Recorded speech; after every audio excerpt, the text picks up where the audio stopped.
El año tiene ¿cuántas semanas? 52 semanas. Eso es lo que compone un año.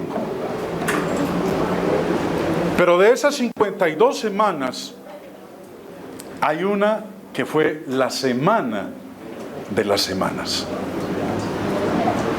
La semana cuando Dios, Jesús, murió. La semana cuando se realizó la más grande de las obras de Dios. La cruz. Pensar en ello es algo que debe a nosotros abrumarnos, tocarnos, movernos. O como leíamos en el texto de 2 de Corintios 5:14, el amor de Cristo nos constriñe. Nosotros tenemos un privilegio que cualquier persona no tiene. Y es el privilegio de predicar al Hijo de Dios. De predicar lo que ocurrió en esa semana en la cual Dios hecho hombre se enfiló hacia Jerusalén con el propósito, como dice Lucas 9:51, de dar su vida y ser recibido en el cielo. El texto declara: cuando se cumplió el tiempo en que Él había de ser recibido arriba, refiriéndose al cielo, afirmó su rostro para ir a Jerusalén. Lo que es interesante cuando uno lee los 4 evangelios, si usted lo ha hecho, y creo que la mayoría así lo ha llevado en su vida, los evangelios, los 4 evangelios, Mateo, Marcos, Lucas y Juan, apenas dan cuenta, nos narran a nosotros los últimos 40 días de la vida de nuestro Señor Jesucristo. Yo le invito para que usted en casa los lea. Y si es juicioso y toma los apuntes, se va a dar cuenta de que la mayor parte de los evangelios, lo que abarcan ellos en cada uno de sus capítulos, son el último mes y medio de nuestro Señor Jesucristo, de vida de nuestro Señor Jesucristo. Si usted toma el evangelio de Juan, y Juan tiene 22 capítulos, se va a dar cuenta de que la mitad del evangelio de Juan, empezando desde el capítulo 12 hasta el capítulo 2, hablan de esta última semana, de la semana que transformó al mundo. ¿Y de qué manera?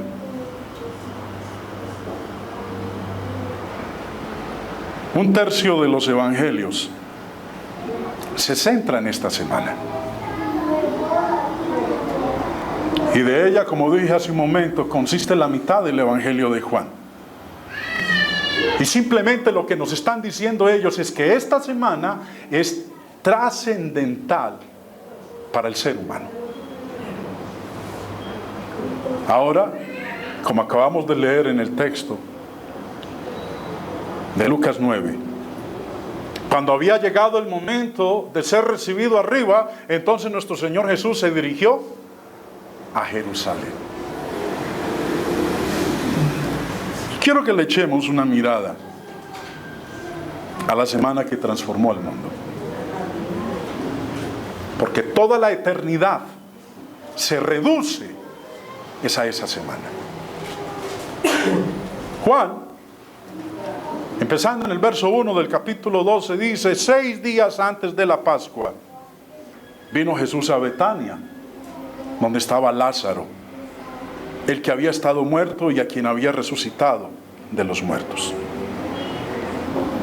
6 días antes de la Pascua. El Cordero Pascual se sacrificaba el jueves entre las 2 tardes. Y después de que el Señor comió la Pascua con sus discípulos, instituyó su cena. Y esa noche, después de haber instituido su cena, uno de los suyos lo entregó. Pero, ¿dónde estaba Jesús antes de llegar a Betania? Porque dice el texto ahí, Juan 12 dice, 6 días antes de la Pascua vino Jesús a Betania. ¿Dónde estaba Jesús antes de llegar a Betania? Devolviéndonos nosotros en la lectura, en Juan capítulo 11 dice, empezando el verso 52, por tanto Jesús ya no andaba abiertamente entre los judíos, sino que se alejó de allí a la región contigua al desierto, a una ciudad llamada Efraín, y se quedó allí con sus discípulos, y estaba cerca la Pascua de los judíos. Y muchos subieron de aquella región a Jerusalén antes de la Pascua para purificarse. Y buscaban a Jesús. Y estando ellos en el templo se preguntaban unos a otros, ¿qué os parece? ¿No vendrá a la fiesta? Y los principales sacerdotes y los fariseos habían dado orden de que si alguno supiese dónde estaba, lo manifestase para que le prendiesen. El objetivo, matarlo. Se había convertido en una gran piedra de tropiezo para los líderes judíos. Pero dice aquí el texto que antes de nuestro Señor Jesús llegar a Betania, se había ido a una ciudad llamada Efraín y se había quedado allá con sus discípulos. El mapa nos muestra a nosotros dónde queda Efraín. Ese es el Mar Muerto, el río Jordán, y en la parte superior allá en rojo está Efraín. Allá fue el Señor. Y dice que 6 días antes de la Pascua, el Señor hizo un recorrido, hizo un viaje. ¿Hasta dónde? Hasta Betania. ¿Qué distancia hay de Efraín hasta Jerusalén? Porque nosotros sabemos que que Betania quedaba a 3,5 kilómetros de Jerusalén. ¿A cuánto está Chinchiná, Villa María de aquí? 5, 6, ¿qué? ¿Cuántos kilómetros? Depende de donde arranque, pero hablando de aquí donde estamos nosotros, 5 kilómetros. Bueno, no nos vamos a poner a pelear por eso. Pero desde Efraín hasta Jerusalén son 22 kilómetros. ¿Sí? Ahora, en esa época no había chivas, no había colectivos. En esa época se andaba o en burro, o en camello, o a pie. De esos 22 kilómetros, y tampoco pensemos, hermanos, que el viajecito que el Señor se echó desde Efraín hasta Betania era todo plano. No, era de subida. Terreno montañoso. 6 días antes, nos dice el texto, vino el Señor Jesús a Betania. ¿A qué día de la semana corresponde? ¿Corresponde al viernes, al sábado, o al domingo, o al lunes, o al martes?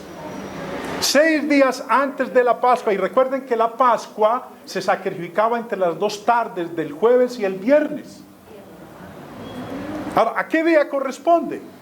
Bueno, el señor Alfred Edelsham, judío, convertido al cristianismo, en su libro La vida y los tiempos de Jesús el Mesías, nos dice, Jesús había llegado a Betania 6 días antes de la Pascua. Esto es, el viernes.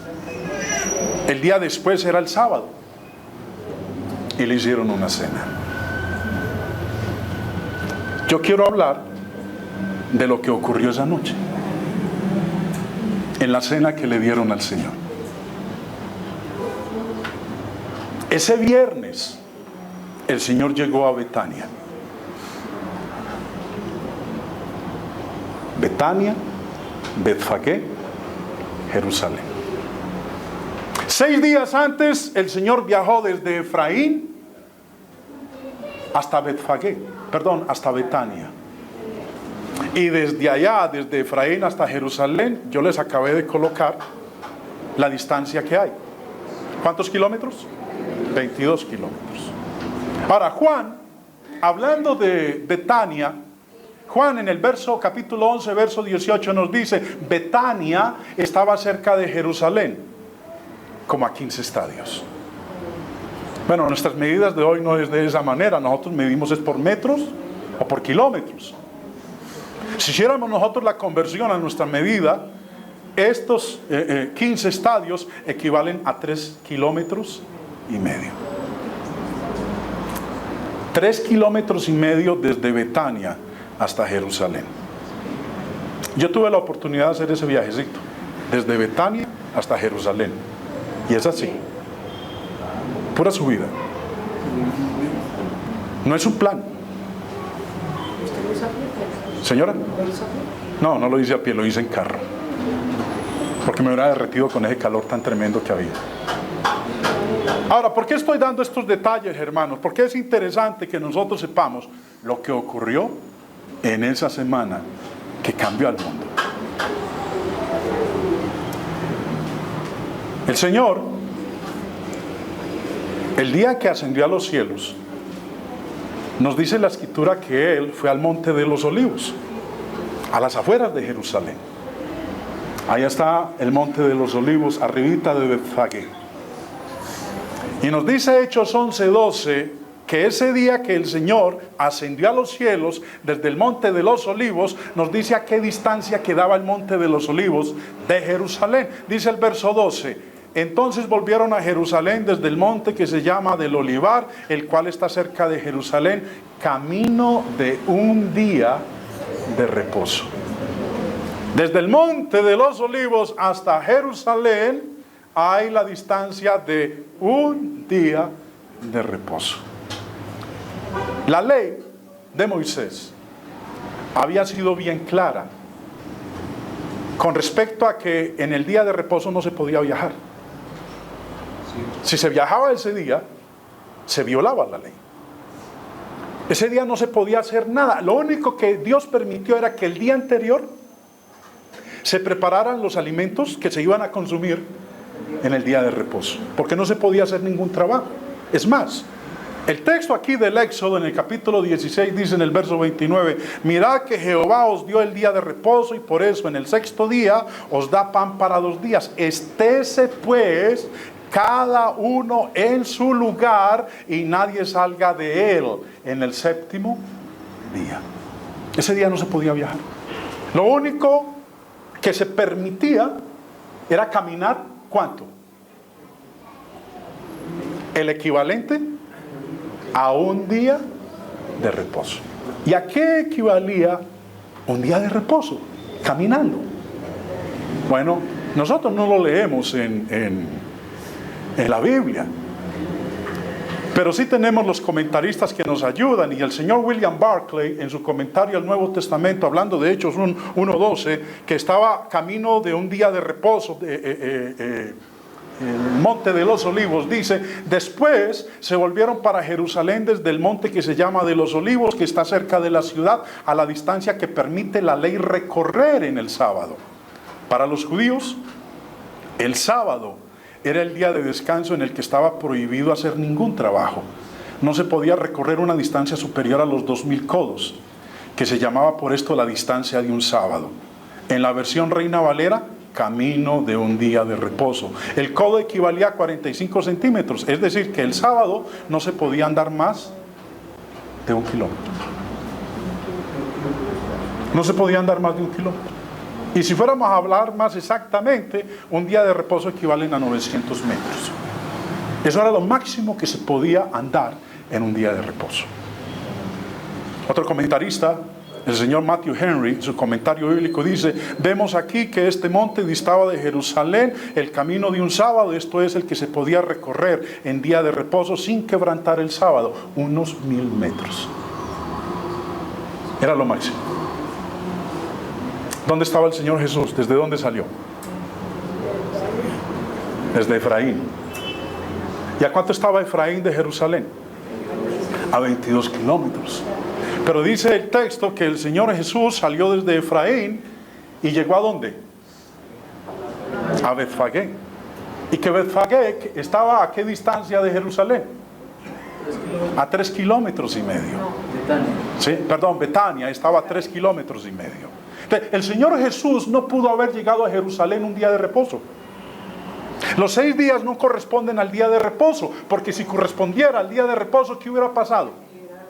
hubiera infringido la ley al haber caminado casi 25 kilómetros, cuando la ley solamente permitía máximo ¿qué?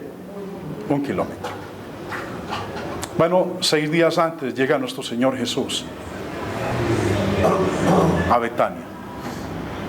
Y dice ahí el texto que era allá donde vivía Lázaro, a quien el Señor había resucitado de entre los muertos. Y que esa noche, cuando Él llegó a Betania, llega el viernes, pero esa noche, pasando ya de viernes ¿a qué?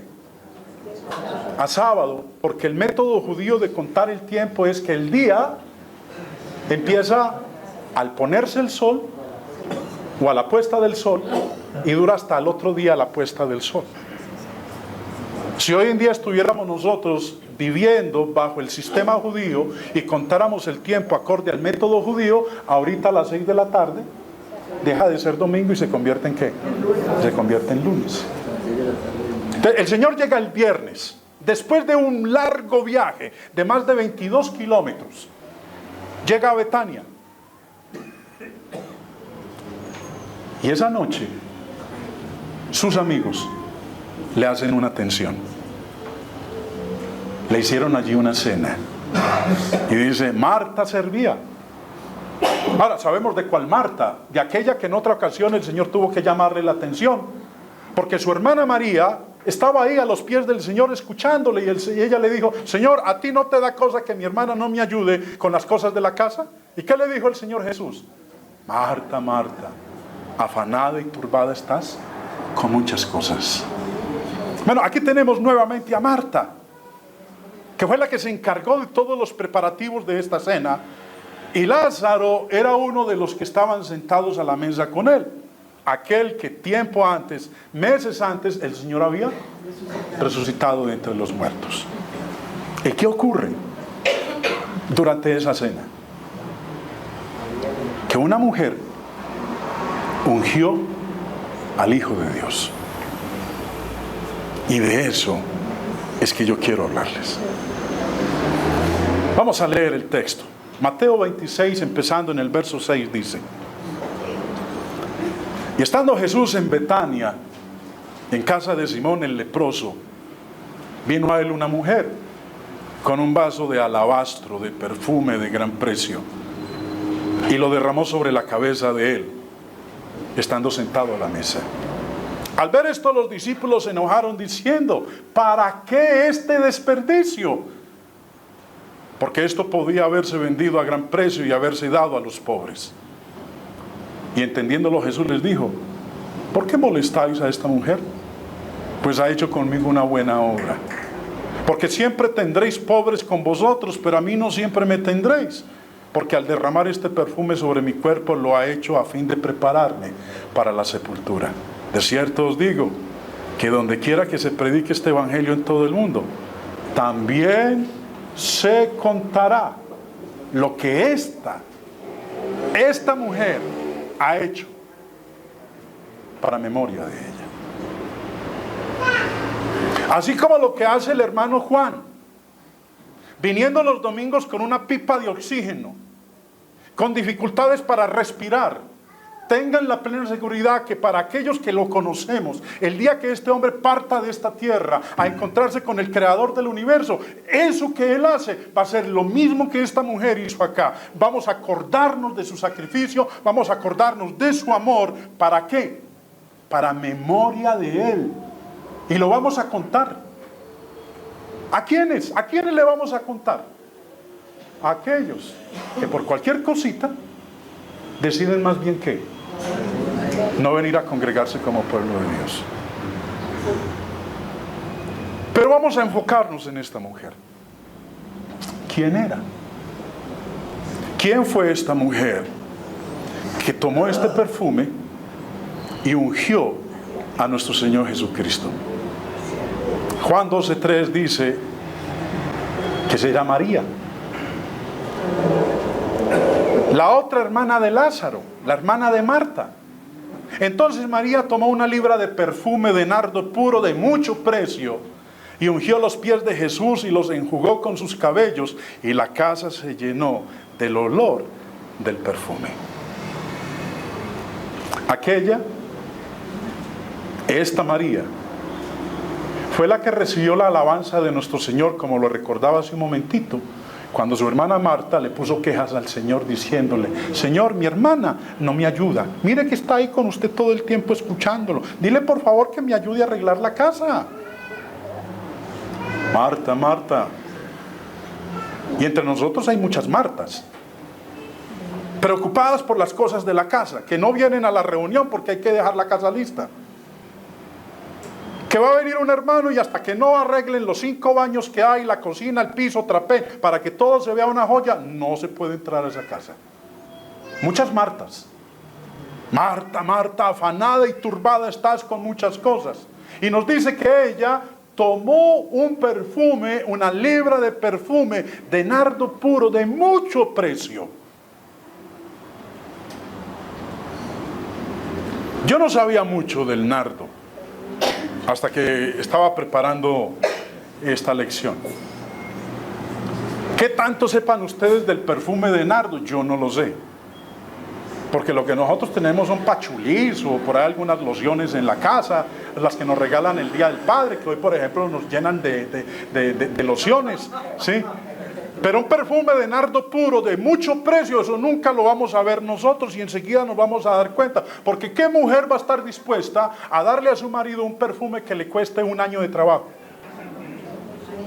No, eso vamos allá y miramos allá, olemos. Aquí, el mapa, ¿y tiene descuento? ¿Cuánto es lo menos?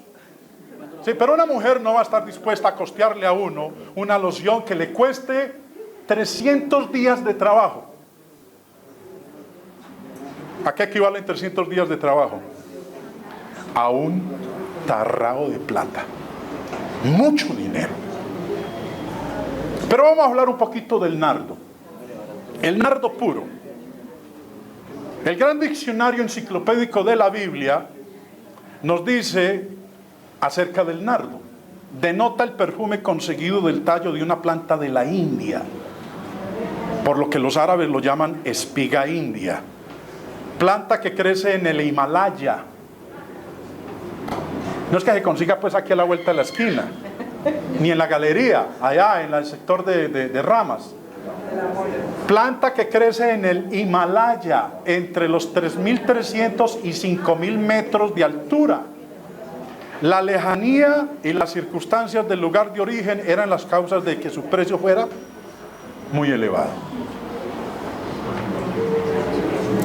Bueno, para que nos ubiquemos, y vamos a hablar de geografía en este momento. Manizales está a 2.150 metros sobre el nivel del mar. Esa es la altura de nuestra ciudad. Y el Nevado del Ruiz, ¿usted sabe a qué altura está sobre el nivel del mar el Nevado del Ruiz? Nos dice a nosotros que está a 5.311 metros sobre el nivel del mar. Esa es la altura. Manizales, 2.150, el Nevado del Ruiz, 5.311 metros sobre el nivel del mar. Pero el nardo, la planta de donde se extrae este perfume, dice que habita es ¿en dónde? En los Himalayas. ¿Sí? Entre los 3.500 y los 5.100 metros sobre el nivel del mar. Bueno, pegue una caminadita al Nevado que está a 5.300 para que vea cómo se pone a jadear. Porque ahorita ya no puede ir uno solo, uno tiene que ir con guía porque para que el organismo se vaya ajustando a la presión de la altura. Bueno, vamos a hablar un poquito de este lugar.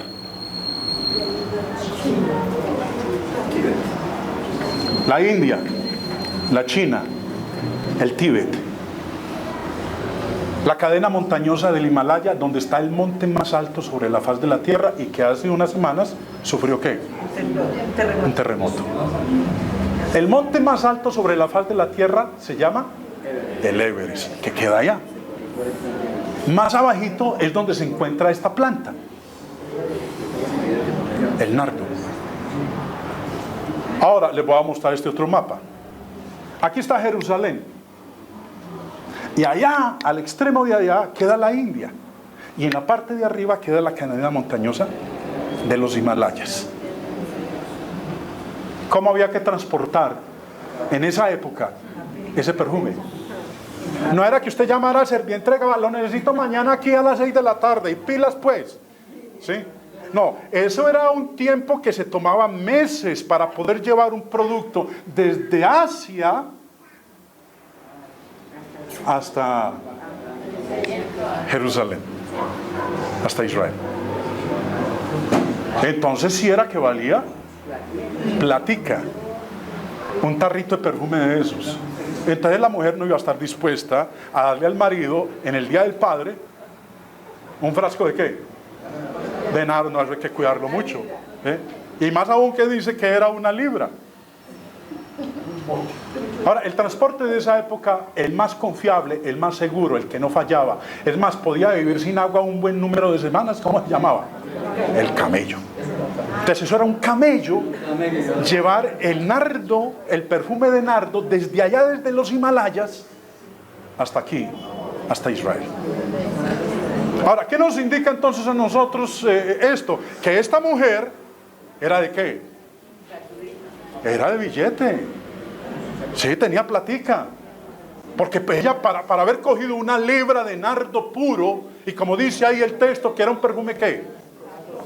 De mucho precio, de un alto precio, tenía que tener plata esa muchacha para poder romperlo y ungir el cuerpo de nuestro Señor Jesucristo.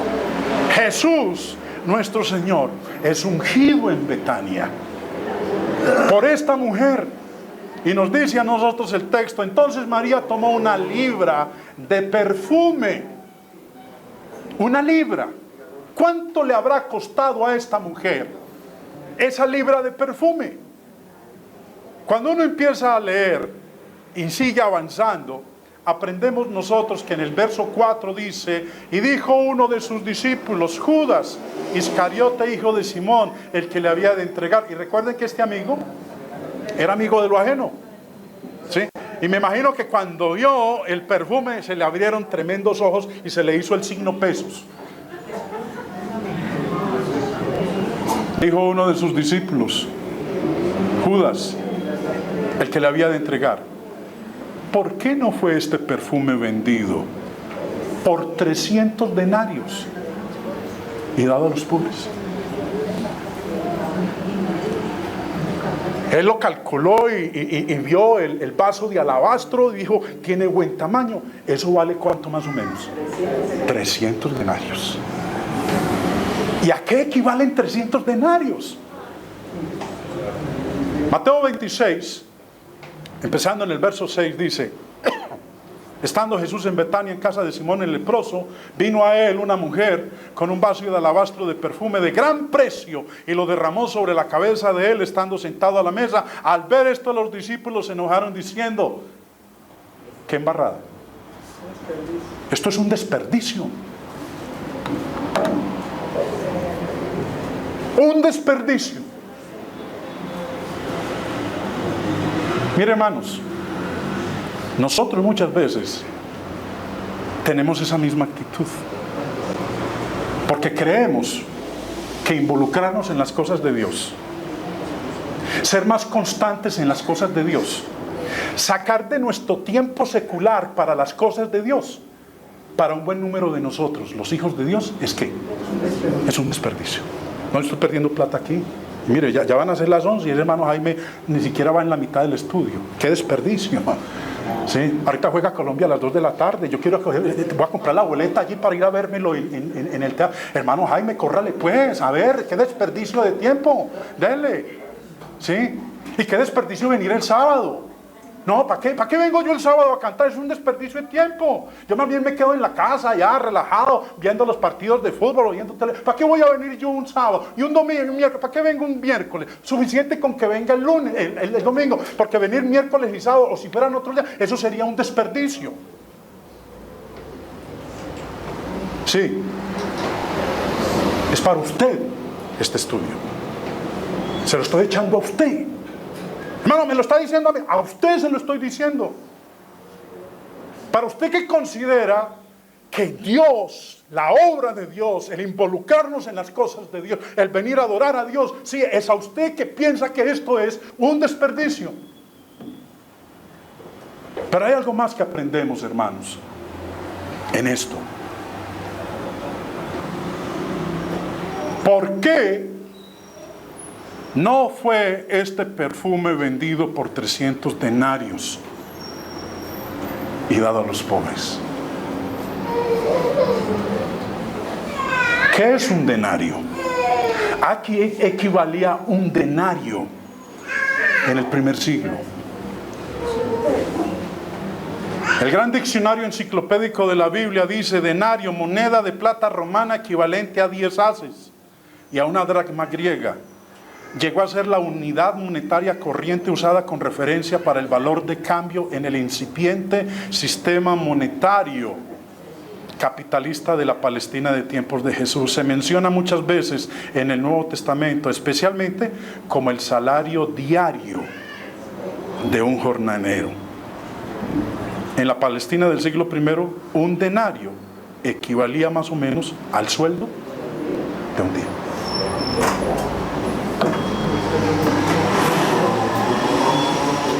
La libra aproximadamente de este perfume le costó a esta mujer 300 días de trabajo.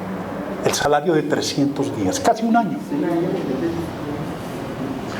Y usted ni siquiera está dispuesto a venir los 4 domingos del mes,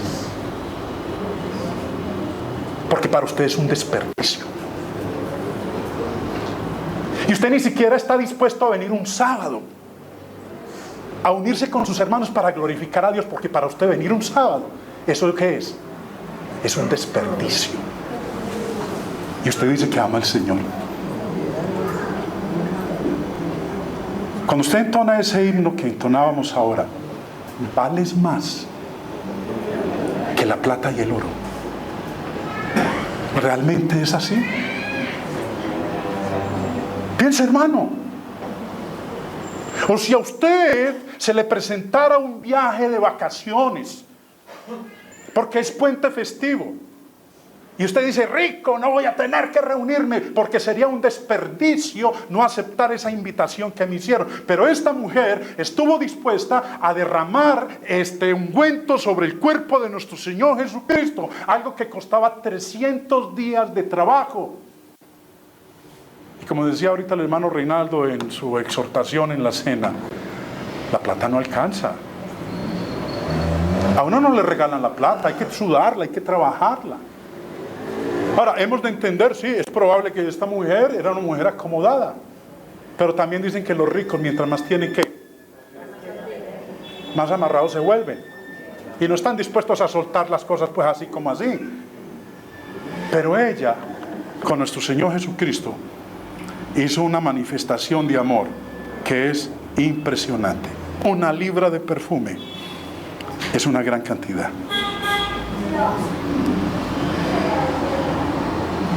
El texto de Mateo 26, ahí en el verso 8 dice que los discípulos, cuando vieron lo que ella hizo, se enojaron. Como cuando uno va y le dice a los demás: hermano, ¿por qué no ha vuelto? Ah, hermano, me ven usted otra vez con la cantaleta. Y se mete uno en problemas. Se enojan con uno, porque uno los llama: hermano, ¿qué hubo? Ay, hermano, yo no sé qué es. Y se enojan. Se enojaron. ¿Y con quién se enojaron? Primero se enojaron con el Señor, porque el Señor no hizo nada para impedir que esta mujer lo ungiera con ese aceite. Y en segundo lugar se enojaron con ella. Siguiendo la lectura nos dice que el Señor tuvo que defenderla. Y entendiéndolo, Jesús les dijo: ¿cuál es el problema con ustedes, señores? ¿Ustedes por qué molestan a esta mujer? ¿Por qué? Pues lo que ella ha hecho conmigo es una buena obra. Ahora, ¿Jesús a qué vino a este mundo? a servir, no a que le sirvieran. Vino a servirnos a nosotros. Vino a dar lo máximo que ser alguno puede hacer por otro, y es dar su vida. Pero aquí tenemos nosotros a los discípulos encabezados por este amante del dinero que se llama Judas, y empezaron a molestar a esta mujer. Me imagino que la pobre María ahí achantada, escuchando lo que cada uno le decía, las quejas, los llamados de atención, el tono en el cual se hayan dirigido hacia ella, que el Señor Jesús tuvo que intervenir y les dijo: un momentico, señores, ¿ustedes qué les está pasando? Porque lo que ha hecho esta mujer, ustedes ni siquiera se les ha ocurrido hacerlo conmigo, y lo que ella ha hecho conmigo es una buena obra. No la recriminó, recriminó a sus discípulos. Y sigue diciendo también en el Juan 12:7, entonces Jesús dijo: déjenla. Para el día de mi sepultura ha guardado esto.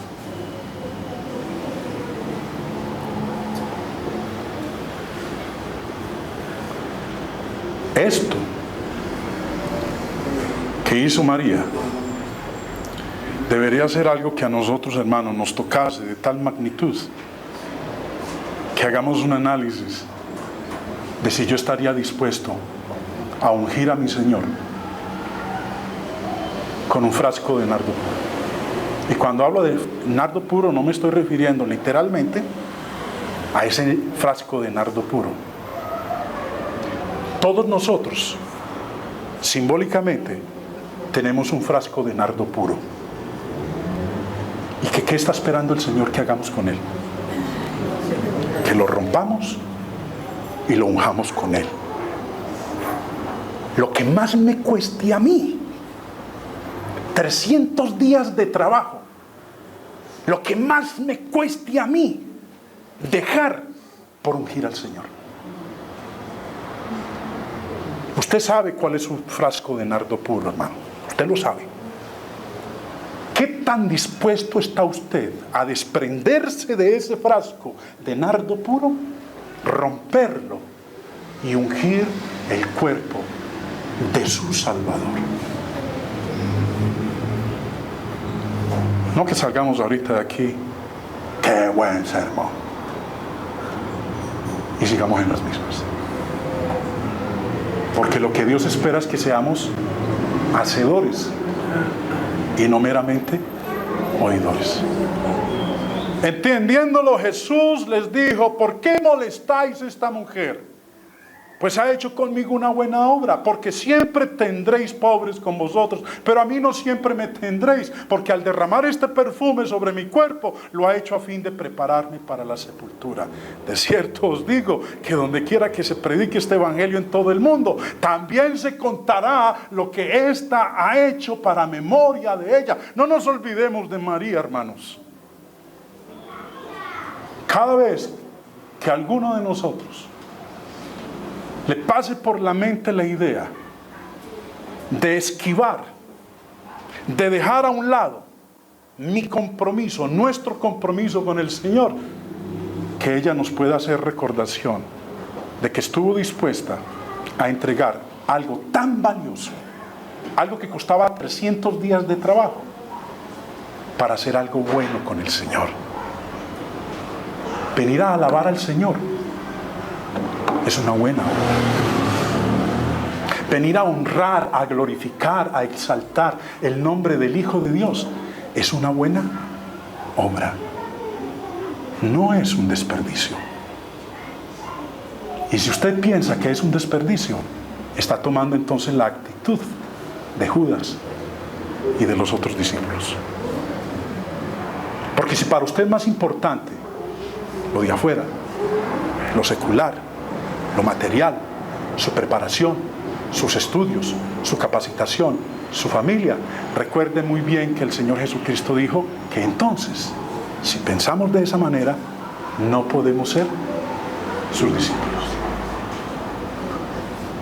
¿Qué fue lo que hizo entonces esta mujer?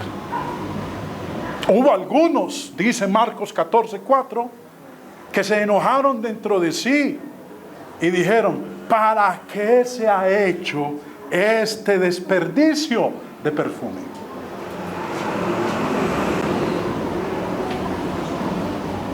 Cambiemos, hermanos.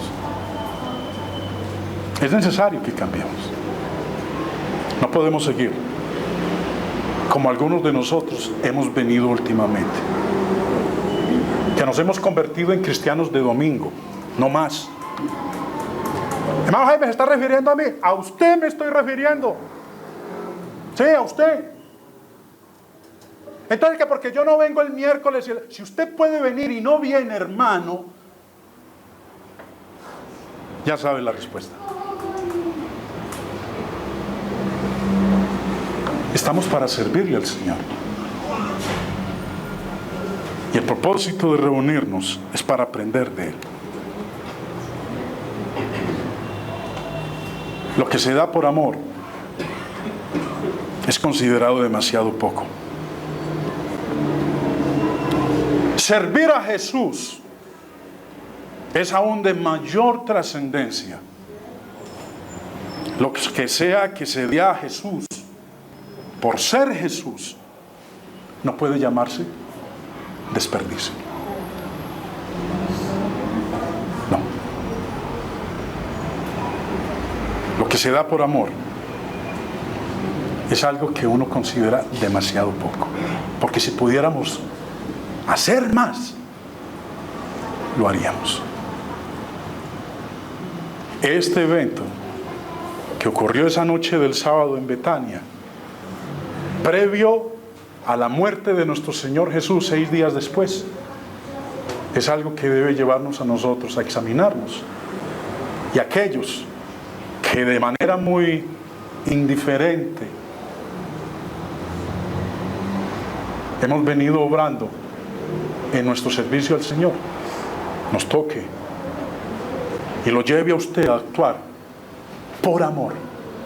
Y ese amor esté dispuesto a darle al Señor lo que a usted más le vale. Ese nardo puro que trajeron desde el Himalaya.